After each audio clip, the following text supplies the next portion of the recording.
por su formación y además porque es militante de un espacio que tiene como prioridad este tipo de políticas, es Victoria Freire, que es socióloga, militante del Frente Patria Grande y es legisladora en Unión por la Ciudad, en la ciudad de Buenos Aires, justamente. Victoria, ¿nos estás escuchando? Sí, ¿qué tal? ¿Cómo ¿Qué andan? tal? Buenos días, Victoria. Gracias por atendernos. Reflexiones sobre lo que significó la marcha de ayer, no solo en Capital, sino en tantas ciudades del país. Sí, fue una marcha inmensa, histórica, a 11 años de lo que había sido la primera concentración en 2015 por Ni Una Menos, y tuvo características muy parecidas. Fue un desborde absoluto, al menos así se vivió en la ciudad de Buenos Aires, que es donde transité, donde nos acercamos al Congreso, esquivando una multitud Mm. y observando cómo pibas muy jovencitas, familias, compañeras, amigas, familiares se reunieron construyendo sus carteles, sus pancartas, para levantar su voz, para hacerse oír, para hacerse ver, expresando una indignación enorme después de los últimos femicidios que conocimos, particularmente el de Agostina, Sí. por la crueldad con la que se desarrolló, por la impunidad del fiscal, por el manejo de la propia justicia. Efectivamente, ayer había una energía muy grande vinculada a la bronca, al enojo, pero también a lo que significa el encuentro, lo que significa poder salir a la calle cuando una siente bronca, cuando una ve la injusticia y lo hace colectivamente y se puede encontrar con otras. Y efectivamente se vivió en ese sentido como un reencuentro inmenso, callejero, que nos llena de energía también y nos valida en algo que hoy está de moda negar, que es la realidad de los femicidios, la realidad de la violencia de género, que lamentablemente sigue existiendo, pero también existe una resistencia que afortunadamente ayer se expresó con mucha fuerza. Victoria, buen día, ¿cómo estás? Te saluda Giselle por acá. Vos sos legisladora porteña. Me interesa saber cómo ves el gobierno de la ciudad de Buenos Aires en materia de políticas públicas vinculadas a salud sexual y reproductiva, porque a veces vemos a un Jorge Macri acercándose a la batalla cultural mileísta o a Clara Mucio, su vice, participando de foros internacionales con una agenda abiertamente reaccionaria. ¿Se traduce eso en programas en la ciudad de Buenos Aires o no? Sí, hay una traducción, efectivamente, y esta gestión de gobierno en la ciudad de Buenos Aires está expresando su peor faceta en todos los niveles, con un nivel de crueldad, de persecución y de exclusión enorme, de desprecio por la política pública, por supuesto, y en ese sentido también hay un recorte, una reducción de los programas que tienen que atender a las víctimas de violencia, realizar acompañamientos, tanto en la diversidad sexual como específicamente en los programas que tienen que ver con la violencia. Por ejemplo, el refugio histórico para víctimas de violencia, que es el primer refugio que hay en la ciudad de Buenos Aires, Mariquita, fue trasladado compulsivamente, tenían un lugar que habían logrado las trabajadoras con el espacio suficiente, con el ámbito para chicos y chicas, con un jardín, etcétera. Bueno, fueron reducidas a un lugar donde tienen que estar con las persianas bajas, donde no tienen la posibilidad de desarrollarse ni realizar los oficios. Esto es por poner un ejemplo concreto, ¿no? De un refugio para mujeres en situación de alta vulnerabilidad porque reciben a mujeres que están en situaciones críticas de violencia. Pero se observa a todo nivel. De hecho, dejaron de haber políticas que promuevan acceder al acompañamiento, al asesoramiento, a la denuncia. Sabemos que lo que ocurre en la mayoría de los casos es que muy pocas mujeres registran haber solicitado ayuda en un Mm. área de Estado, de gobierno, haber realizado la denuncia. Eso es porque efectivamente se venía realizando un trabajo para acercarse, para poder denunciar, para poder pedir ayuda, que está totalmente retraído. Eso Y tiene que eso ver, se perdón, eso tiene que ver traduce. con los números que dice después el gobierno nacional que dice, con nosotros hay menos femicidios, ¿no? Esa es una de las banderas que tienen. Bueno, efectivamente hay menos denuncias. Efectivamente, hay menos denuncias. De hecho, se calcula, según la Corte Suprema de Justicia, que son aproximadamente un 8% de los casos de Claro. femicidios que tenían denuncias y medidas de protección previa. Es muy Mm. reducido. Y Claro. eso tiene que ser un problema. Tenemos que poder acceder y prevenir. Y una cuestión importante es que si bien se reducen los femicidios, aunque por supuesto estamos hablando de cifras altísimas, ¿no? El promedio es un femicidio cada 31 horas. Claro.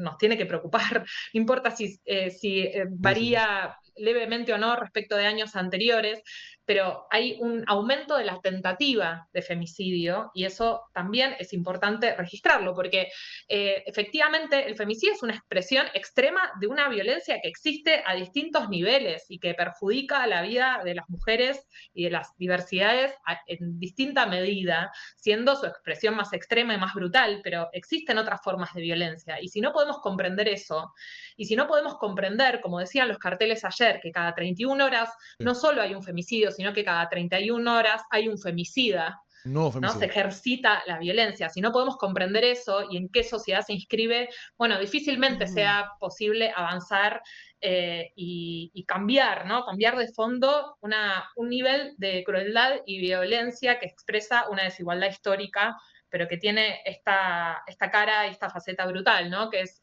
por ejemplo, el asesinato de una piba de 14 años, de 16 años, como es el caso de Agostina. Victoria, ¿cómo ves? El tema fundamental es, obviamente, el mensaje que ustedes quieren transmitir, pero el rol de los varones en todo esto. ¿Vos pensás que con los últimos acontecimientos y que sea...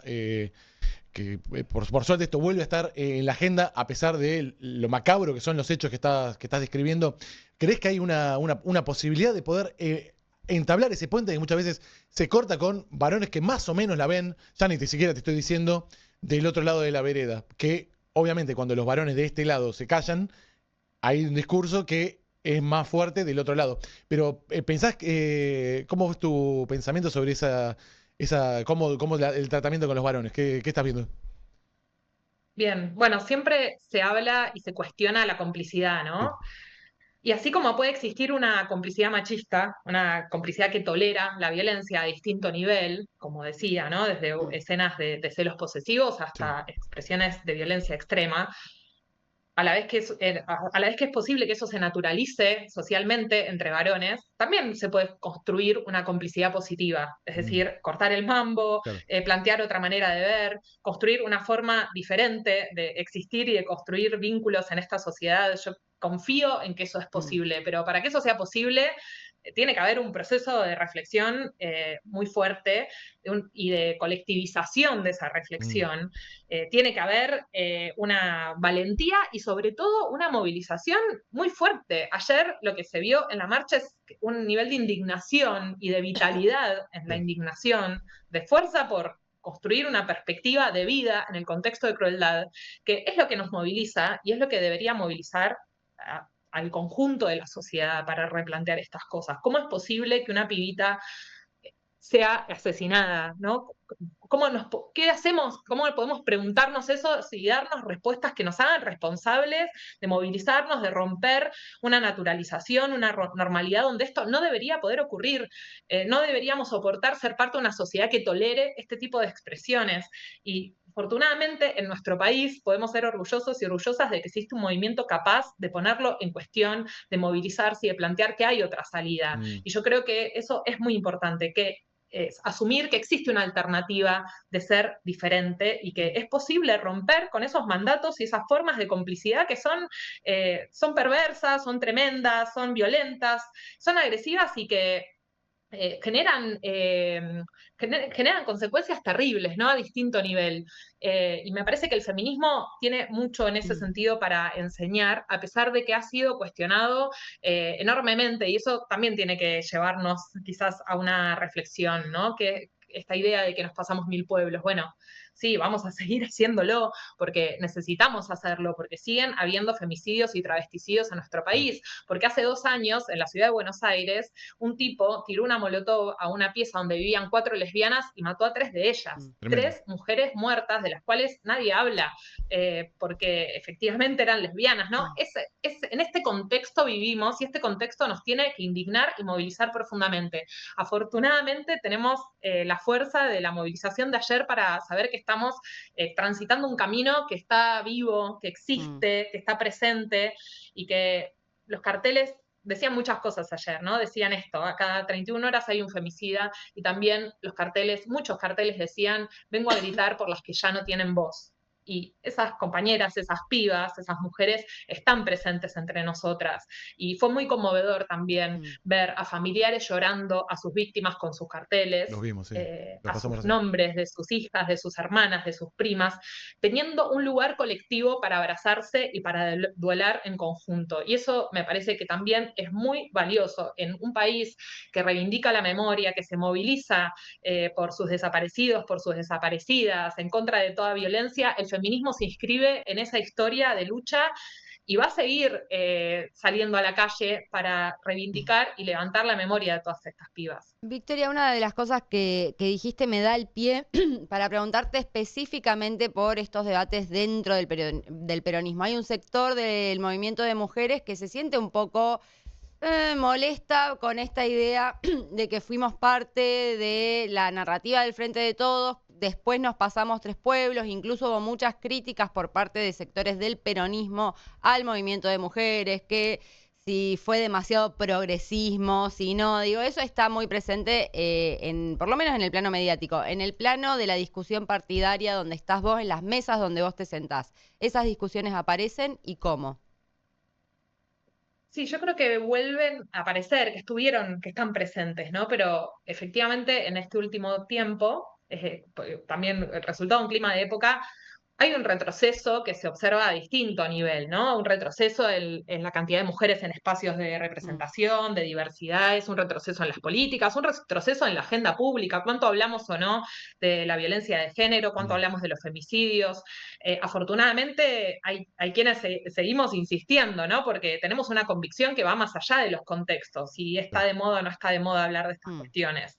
Por supuesto que hubo un momento de grandes movilizaciones donde quedaba bien colgarse un pañuelo probablemente, y otro momento donde eso cambia, entonces queda totalmente desplazado, pero me parece que nosotras tenemos una capacidad en la cual tenemos que volver a confiar, de plantear estas discusiones y hacerlo con nuestros compañeros, con nuestras compañeras, y plantearlo de cara a un movimiento que, si está efectivamente decidido a construir un camino de comunidad, un horizonte de derechos y de justicia social, no puede desconocer la violencia de género y no puede desconocer al feminismo como parte de esa batalla y de ese horizonte que tenemos que construir. No existe justicia social con desigualdad de género, no existe justicia social con femicidios. Por supuesto puede haber compañeros que no estén convencidos de esto, pero los vamos a convencer, no solo en este plano, sino también en el valor del trabajo, por ejemplo. Y ahí también hay una historia de logros y de conquistas para reivindicar en relación a la jubilación para amas de casa, en relación al matrimonio igualitario, a la ley de educación sexual integral. Ayer se habló mucho de la ley de educación sexual integral, que cumple 20 años este año. Y es una ley que permite trabajar contenidos a nivel educativo en todos los niveles que advierten las violencias, que permiten prevenir, que permiten identificar el abuso infantil, que permiten acompañar. Esto también es parte de nuestra historia, de nuestro acervo, es parte de lo que hoy también defendemos, porque está puesto en cuestión, porque está siendo atacado el rol de las mujeres cuidadoras comunitarias, el rol de las cocineras, de los comedores, de los espacios comunitarios que están sosteniendo en una parada muy difícil el hambre de todo un pueblo. Poner eso en valor es profundamente peronista. Ese trabajo que no está reconocido ni remunerado, yo creo que tiene que ver fundamentalmente con el peronismo, porque Evita lo decía en 1948, hay que reconocer un salario para las amas de casa. Y voy a discutir con cualquier compañero que me diga lo contrario. Tiene que ver con la historia de nuestro país, un país donde las madres y las abuelas se movilizaron para pedir por sus hijos. Bueno, eso es en lo que creo y en lo que creemos muchas compañeras, a pesar de que, por supuesto, va a haber varones bancando sus privilegios y sus lugares de poder y no van a estar dispuestos a reconocer nada de esto, pero nuestra fuerza tiene que ser arrolladora y tiene que lograr imponerse más allá de cualquier discusión mediática, que también pasa de moda, ¿no? Porque muchos de los que decían que nos pasamos varios pueblos, no sé qué rol y qué épica están construyendo hoy. Nosotras tenemos un movimiento. Nada más y nada menos. Victoria, gracias por este ratito y bueno, seguimos en contacto, ¿eh? Muchas gracias a ustedes.